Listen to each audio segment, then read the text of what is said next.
Bom dia, boa tarde ou boa noite, pessoal. Dependendo do momento em que vocês estiverem vendo esta última aula da nossa disciplina de marcadores moleculares. Nesta nossa última aula, nós teremos então a aplicação dos marcadores moleculares no estudo genético humano, focado sobretudo no estudo das doenças genéticas, do câncer e da genética forense. Porém, esta última aula será dividida em duas partes, sendo que a primeira parte será a parte ministrada nesta semana acerca das doenças genéticas e do câncer. Na próxima semana, nós iremos tratar da aplicação dos marcadores moleculares no estudo genético humano, direcionado ao campo da genética forense, ok? Mais uma vez, este é um tópico da disciplina de marcadores moleculares, ofertada para o curso de biotecnologia, e como vocês já sabem, eu sou o professor Murilo Alves. No nosso plano de aula, desta última aula da nossa disciplina, nós temos então a aplicação dos marcadores moleculares no estudo genético humano, sendo que nós temos três pontos principais da nossa aula, que será dividida em duas partes. O estudo de doenças genéticas em humanos, trazendo exemplos de doenças genéticas estudadas utilizando-se marcadores moleculares, mas não apenas marcadores moleculares, como nós poderemos ver, também os marcadores genéticos. O estudo da doença talvez mais estudada em humanos de todos os tempos, que é o câncer, com exemplo dos principais marcadores moleculares utilizados no estudo dos mais diversos tipos de câncer. E por fim, na segunda parte, nós traremos as aplicações de marcadores moleculares no campo da genética forense, também focada no estudo genético humano, em que os principais marcadores moleculares utilizados em genética forense serão apresentados, bem como exemplos de casos criminais que foram solucionados com aplicações de marcadores moleculares. Então, dentre os principais estudos genéticos em humanos utilizando marcadores moleculares, que veremos na nossa aula dessa semana, nós temos os estudos das doenças genéticas que são estudados utilizando marcadores moleculares. Também temos o estudo da doença mais estudada em humanos, que é o câncer, e a aplicação dos marcadores moleculares em seus mais diversos aspectos. E por fim, na próxima semana, na segunda parte, veremos a aplicação dos marcadores moleculares no campo da genética forense. Bom, abordando então as diferentes doenças genéticas, o que vem a ser as doenças genéticas? Doenças genéticas são doenças causadas por polimorfismos de DNA, os quais são herdáveis entre diferentes gerações, ok? Lembrando aí da nossa aula de polimorfismo molecular, nós temos que os polimorfismos de DNA eles podem ocorrer tanto em células somáticas como em células germinativas, ok? Em que nós abordamos que quando ocorrem polimorfismos de DNA, determinados polimorfismos de DNA em tecidos somáticos, caso ocorram, então, vários polimorfismos causando efeitos deletérios, isso pode ocasionar a destruição do indivíduo.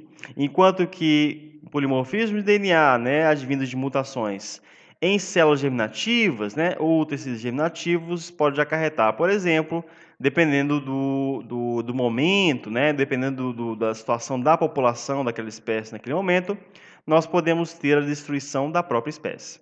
Bom, então nós temos que mutações, que gerem polimorfismo de DNA, que sejam ocasionadas em tecidos somáticos, que são formados por células somáticas, são também ditos como mutações somáticas, esses polimorfismos. E mutações somáticas não são herdáveis, pois elas são contidas dentro do próprio indivíduo. Porém, as mutações que ocorrem em tecidos germinativos, em células germinativas que compõem os tecidos germinativos, né, que possam então vir a ser permanentes, né, como os polimorfismos são, eles então serão ser gerados a partir das mutações germinativas, tá?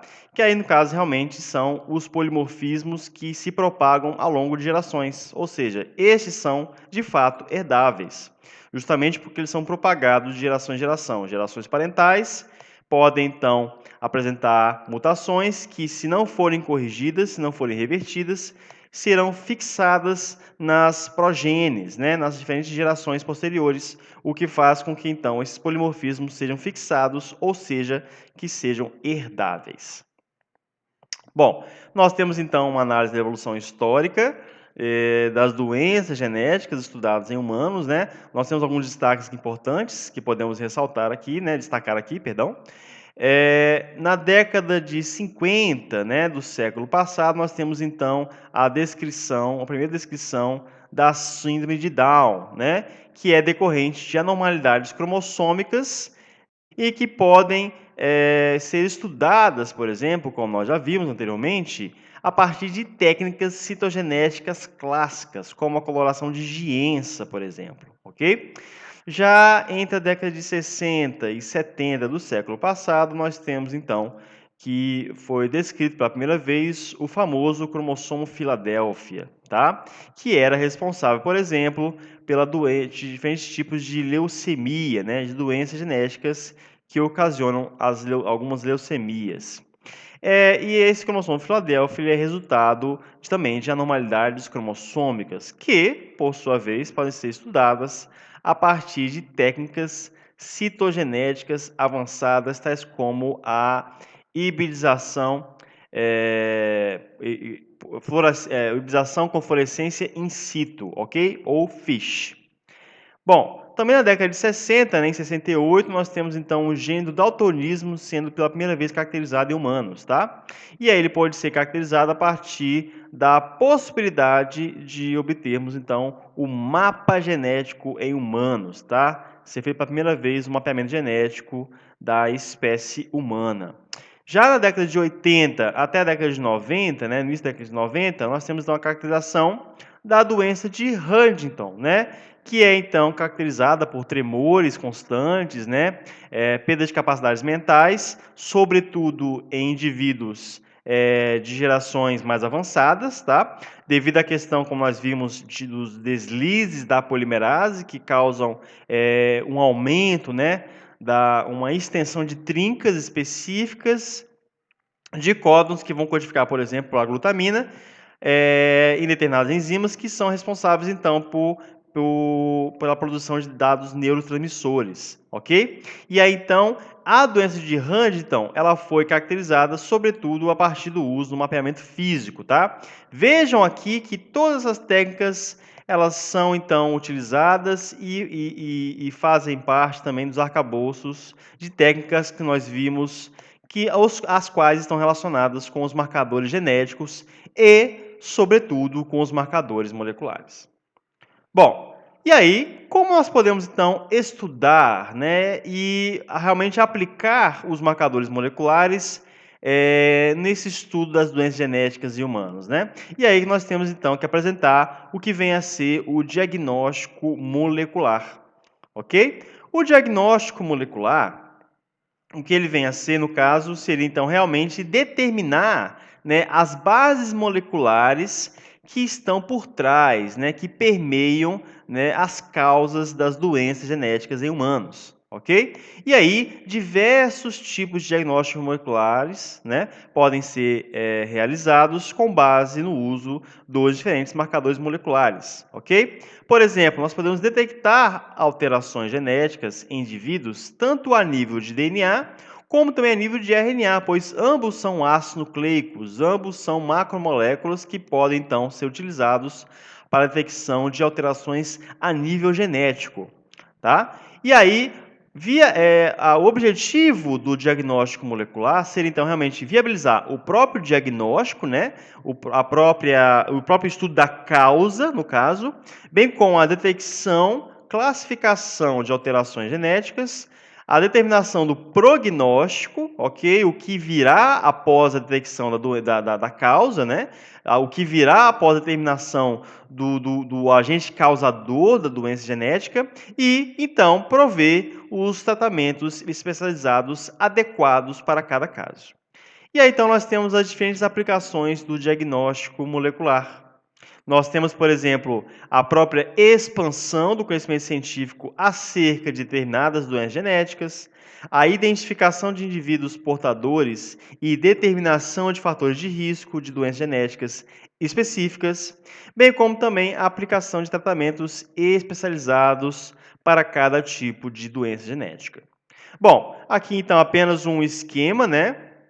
Um diagrama mostrando, então, o passo a passo para realizarmos o diagnóstico molecular. Primeiramente, o pesquisador, né, seja ele da área médica, seja ele um biotecnologista, um bioquímico, de modo geral, né, em que esses diferentes profissionais podem atuar em grupo, buscando realmente determinar a causa de uma determinada doença genética, né?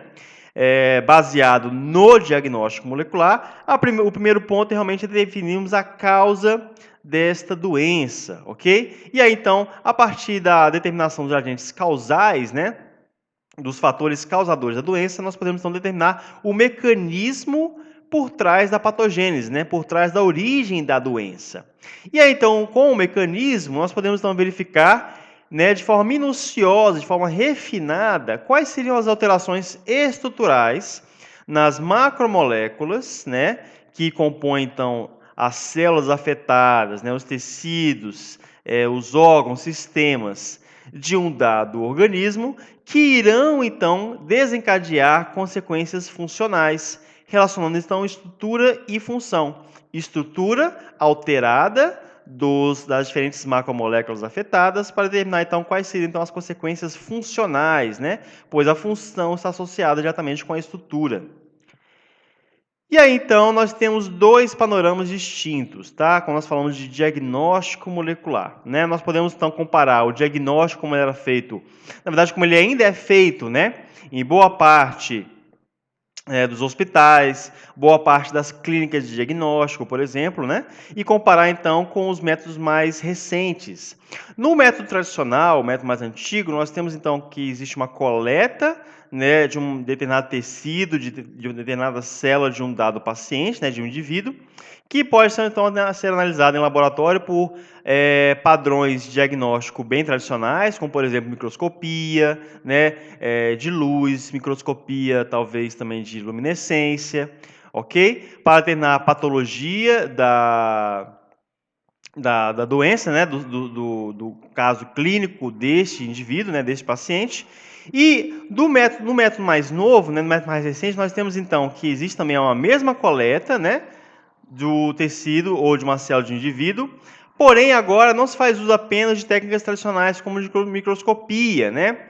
Mas agora nós estamos também interessados em saber quais seriam os padrões estruturais de determinadas macromoléculas que podem estar associadas com a patogênese, né? Com a patologia do indivíduo. E aí, então, nós temos então os campos, por exemplo, no campo mais recente, né, das ômicas, em que técnicas, por exemplo, de proteômica ou técnicas de genômica podem ser utilizadas para, então, determinar um perfil muito mais refinado, né, de caracterização estrutural dessas macromoléculas, para, então, entender o que vem acontecer, né, nesse tecido, nessa célula, que explique a patologia do indivíduo, ok? Então, aqui nós temos, por exemplo, o uso de espectrometria de massa, né, para a identificação e caracterização de proteínas que podem estar associadas com a patologia, bem como também o uso de técnicas de microarranjo de DNA para verificar diferentes variantes de ácidos nucleicos que podem estar associadas então, com genes que sejam responsáveis por essa patologia.